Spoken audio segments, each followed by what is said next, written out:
This is a document from December 2nd.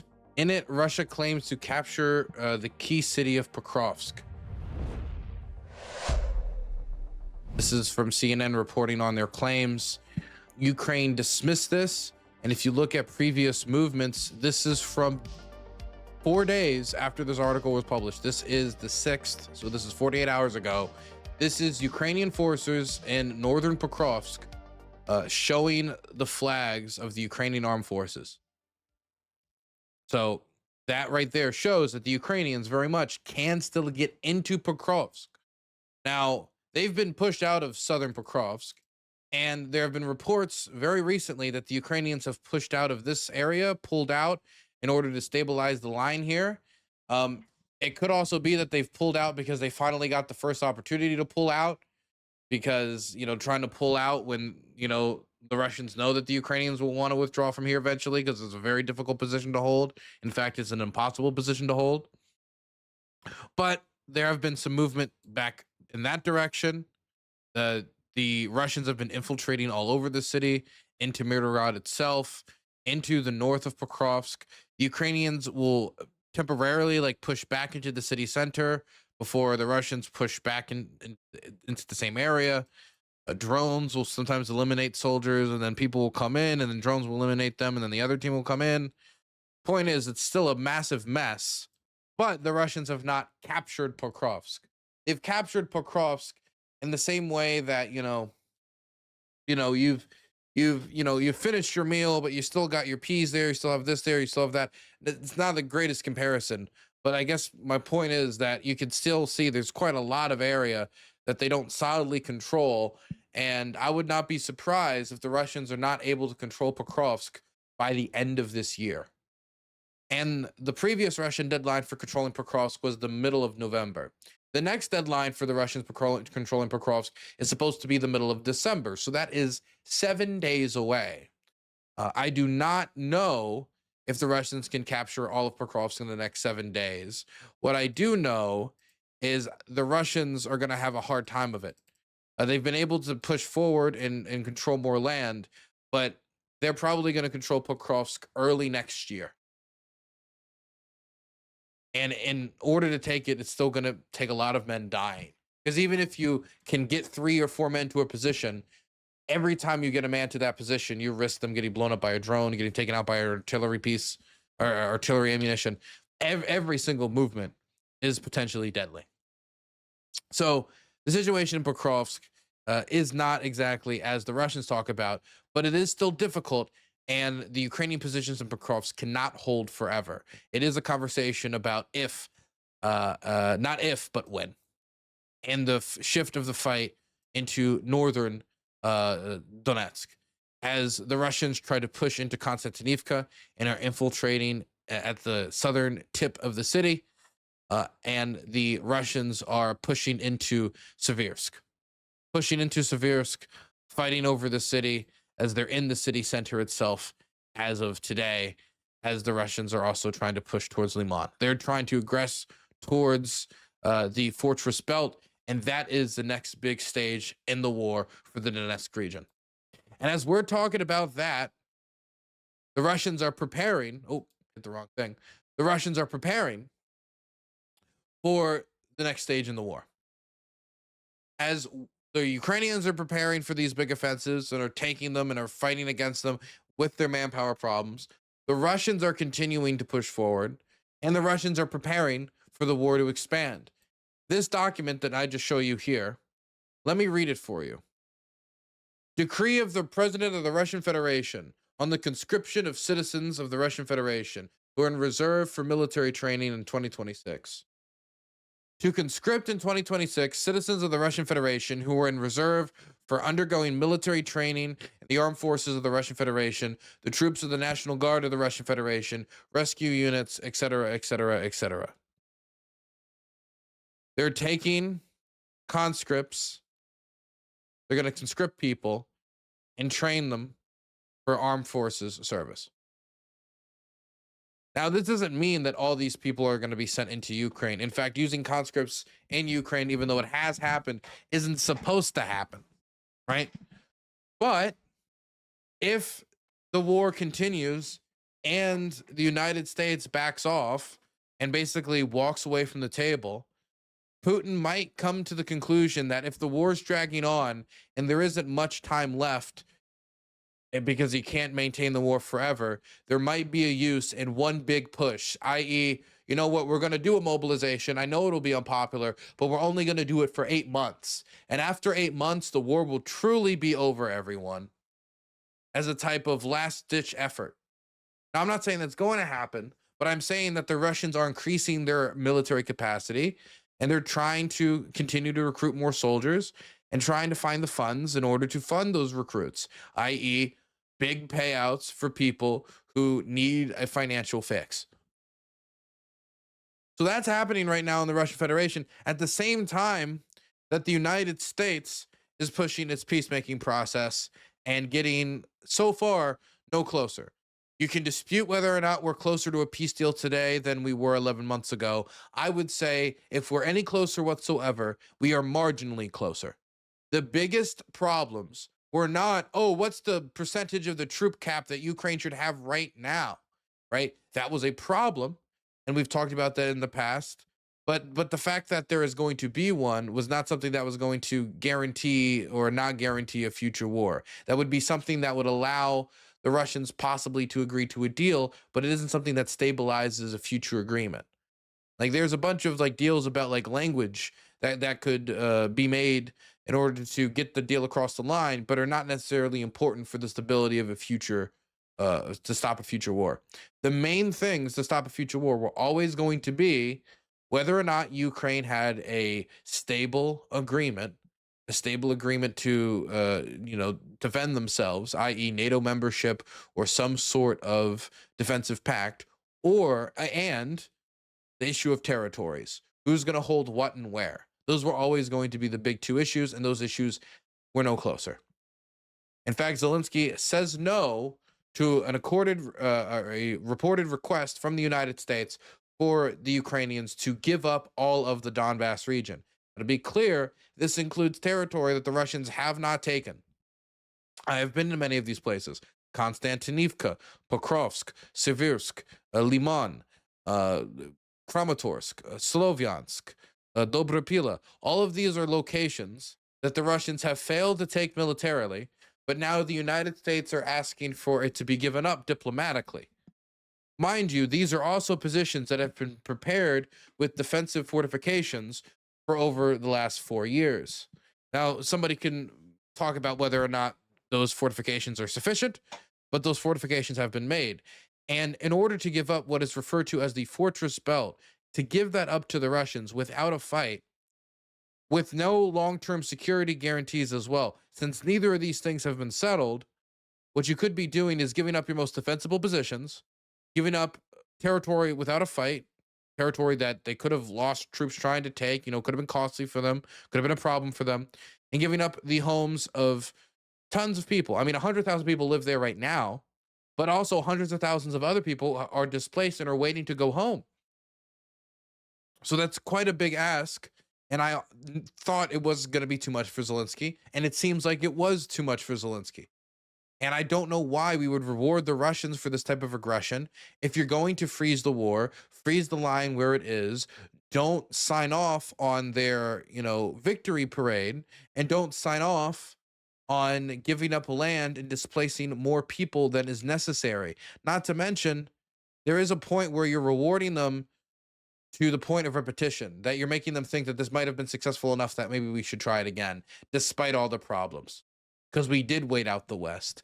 And when push came to shove, instead of freezing the line where it is and waiting us out like they did in Korea, waiting for Stalin to die, which is what we did in Korea, instead they just gave up and told them to give up the land and told the people of Kramatorsk, evacuate your homes, which Zelensky right now is not in a political position to do.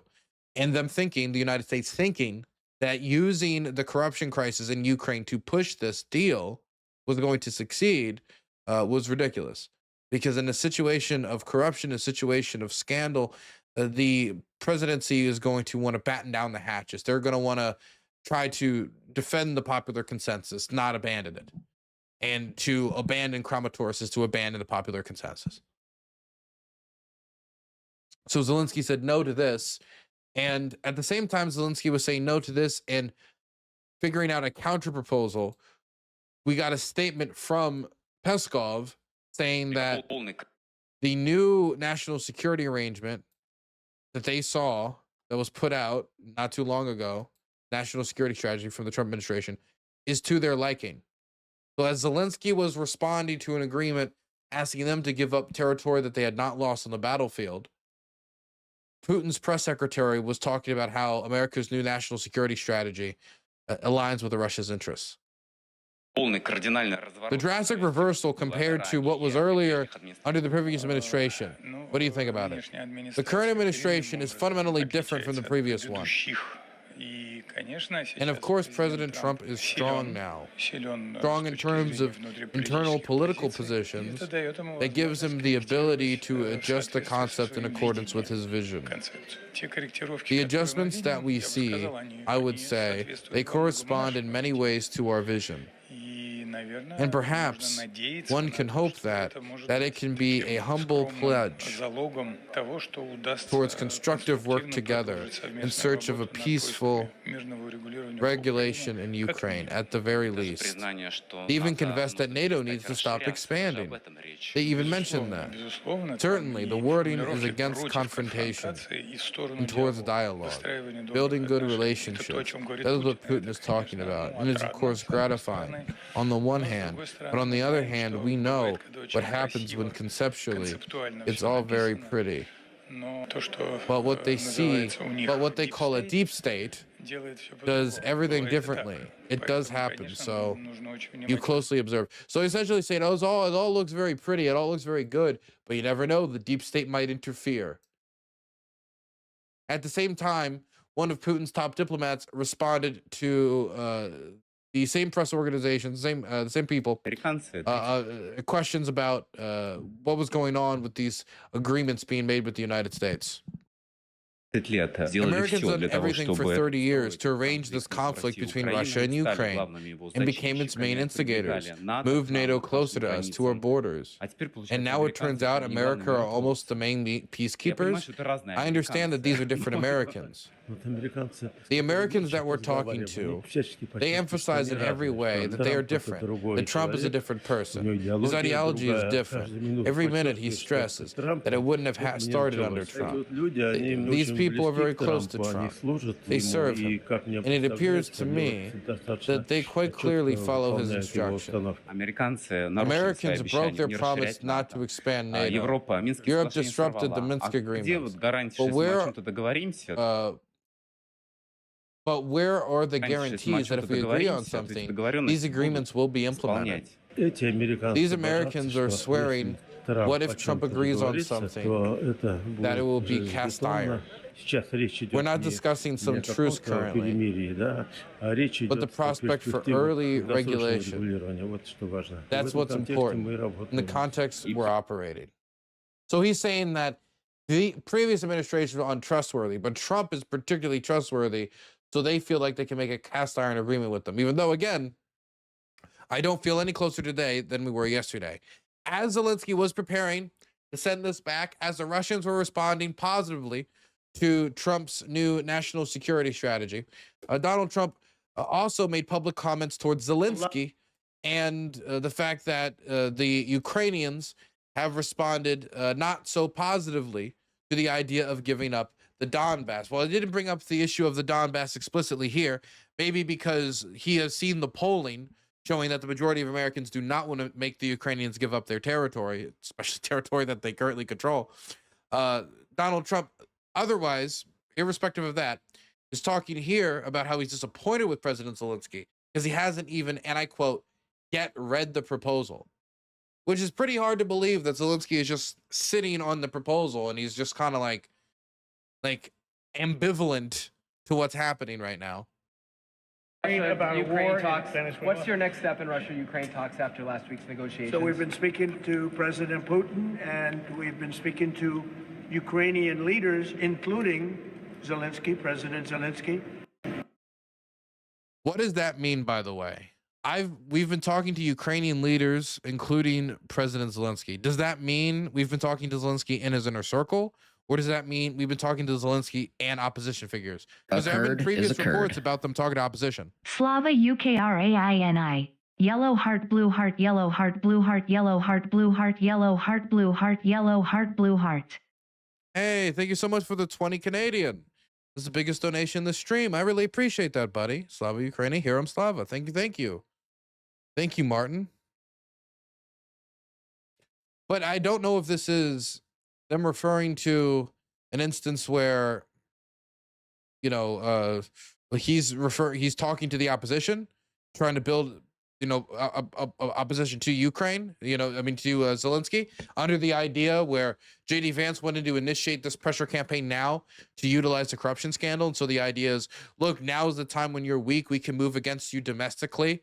Like, we can just shift the internal workings of Ukraine. If we don't like what the Ukrainian people believe, we don't like what the Ukrainian government believes, then we can simply just change the Ukrainian government. If that's his position, or if he's just saying other people in his inner circle. And I know this might be nitpicky, but considering that there have been talks with the opposition before, and, you know, them questioning the legitimacy of the government has been floated, I don't think it's that wild. And I have to say that I'm a little bit disappointed that President Zelensky hasn't yet read the proposal. That was as of a few hours ago. His people love it, but he hasn't. Russia's fine with it. Russia, I guess, would rather have the whole country when you think of it. But Russia is, I believe, fine with it. But I'm not sure that Zelensky's fine with it. His people love it, but he hasn't read it. So someday you'll explain. When they're saying that the Russians are fine with it, again, I find that hard to believe unless the agreement is the Ukrainians also withdraw from territory that they currently control, and the Russians get to take the rest of the Donbas. If that's the agreement that the Russians are agreeing to, as well as a stringent security guarantee, then, you know, it's something that the Ukrainians might not be in a position to agree to. It's something that's still repulsive, something that's not just. But then, okay, maybe if there's security guarantee, there could be some argument about whether or not, but we don't even hear anything about security guarantee. And doing both together when neither should be done is, you know, doing neither. I said it correct the first time. Doing both together when neither should be done, not having a good security guarantee, as well as giving up the Donbas, seems like setting up the next war. So if the Russians are setting up the next war, then maybe they'll agree to it. So until we see the new public version of the deal, because the first version was leaked, but not every subsequent version has been leaked. Only some details have been leaked. And so I'd like to know, do the Ukrainians get to keep all the land that they currently hold on to, or do they have to give up the rest of the Donbas? Do the Ukrainians get a strong security guarantee, or is there just a commitment to figure out security guarantees later? Is there NATO membership, or is there not NATO membership, considering the national security document, which is published, national security strategy, pledging against further NATO expansion? I would imagine not. Then again, Donald Trump has been flip-floppy. You never know. Either way, I just find it hard to believe that there's an agreement that the Russians would agree to right now, considering their previous language, that is telling them to not take any more land.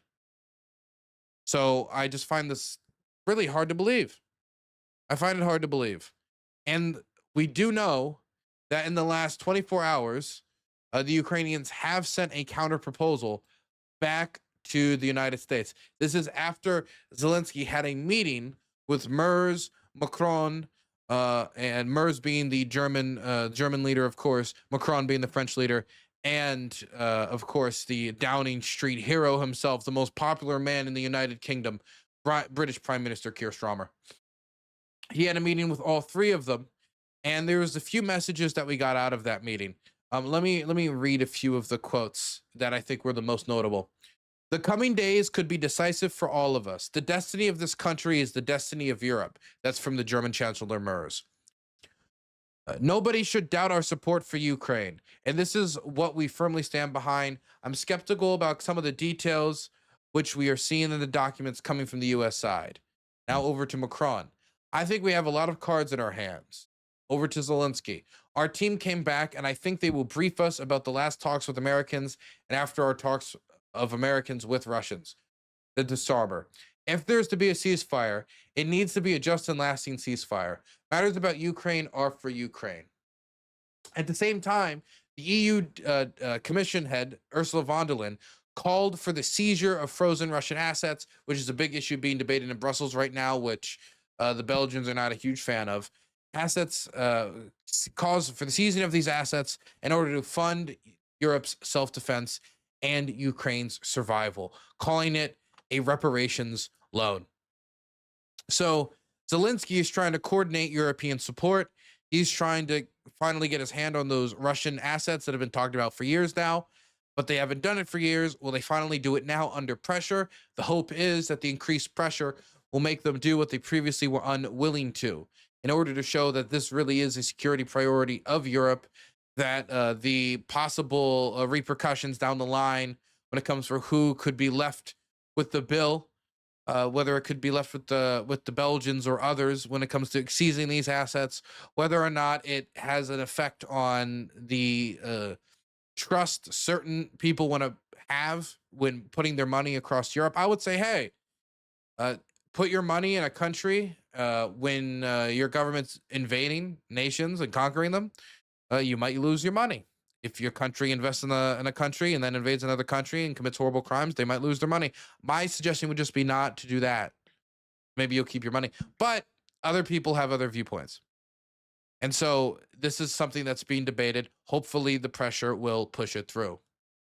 But at the same time, the United States is continuing to add pressure on the idea that we need a fast deal, we need a quick deal, we need the fastest deal that we can muster.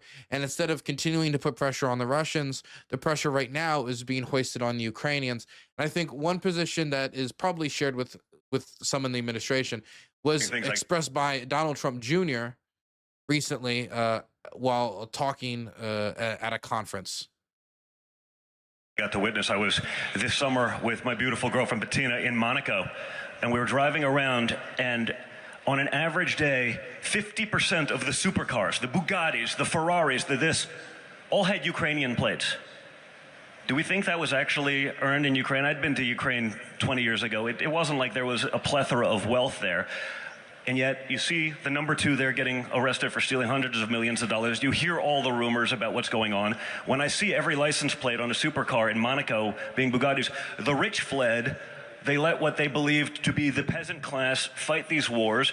And there was no incentive to stop, because as long as the money train was coming and they were stealing it and no one was auditing anything, the leaders, the decision makers, there was no reason for them to ever come to peace. No different than Putin. It wasn't the son of oligarchs that were fighting things I got to witness. I was this summer with my beautiful girl. So look, I really think that most of the inner circle just views this as, oh, the rich are fleeing while the poor are fighting. No, I don't think that's what motivates their thinking. But I think this idea of no different than Putin, that thing he said at the end, I do think that for many in Trump's circle, especially like the Steve Witkoffs, they're more than willing to do deals with Putin, because the type of people around Putin are the type of people that they've been willing to do business with for forever. Donald Trump went out and defended the Crown Prince when he was accused of murdering a journalist, when there's credible evidence, including from the U.S. intelligence community, that he murdered that journalist, Jamal Khashoggi. And when he was confronted, the Crown Prince recently at a press conference, Donald Trump responded by attacking the journalists, calling them fake news, and just lambasting them for daring to ask the Crown Prince about the journalist they chopped up, even though the person asking the question is a journalist. And I imagine most journalists don't like the idea of being chopped up. So this idea that it's all the same, that like, oh, well, you know, Russia and Ukraine, you know, corruption over here, corruption over there, it's all just death. There's no wider analysis of, well, the Russians want to conquer the other country. Whether or not there's corruption in Ukraine, corruption in Russia. I mean, there's corruption in Gaza, there's corruption in Israel. Like, that doesn't mean like, oh, you know, that just end the war no matter what. Oh, fine. If it means that there's no Palestine, just say no Palestine if it means ending the war. You know, oh, there's corruption in Cambodia, there's corruption in Thailand, there's corruption in a lot of countries. That doesn't mean that there's no ethics behind the conflict. That doesn't mean there isn't any morals that guide whether or not it was right or wrong for a country to invade, or any principles or guiding principles that should guide a peace or a just peace.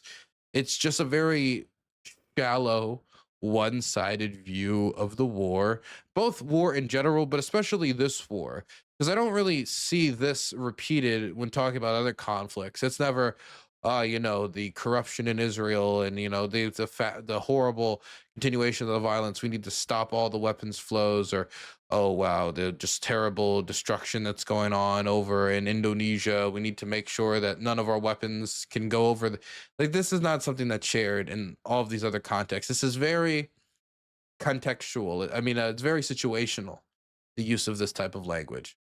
It's not used in other contexts. In other contexts, Donald Trump will talk like a bloodthirsty bastard. He'll say, we'll go after the women and children while campaigning for president. Not once he's already in there post-election, but while campaigning for election, while trying to get attention, while trying to get support. He says, we'll go after the women, we'll go after the children, we'll go after their families. When talking about how to fight terrorists, that you don't fight terrorists by fighting the terrorists, you fight the terrorists by fighting the terrorist family, people who could be innocent and unaffiliated.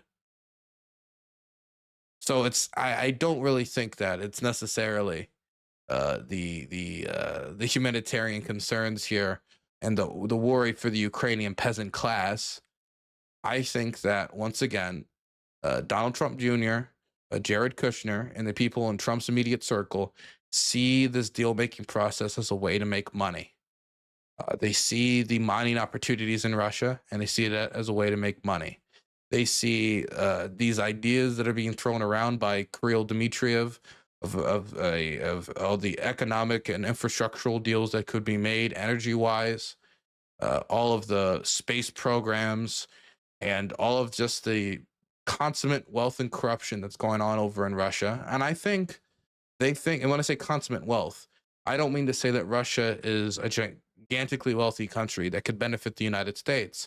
What I'm saying is that there's a corrupt class, or there is a class, whatever we want to refer to them as, corrupt or not, of the wealthy in Russia who control the wealth, control the industry, control the finance of the state. And they would be more than willing to engage in the type of wheeling and dealing that a lot of Middle Eastern business people and princes and royals have engaged in when it comes to the backing of Jared Kushner's financial ventures with billions of dollars before the United States makes export approvals.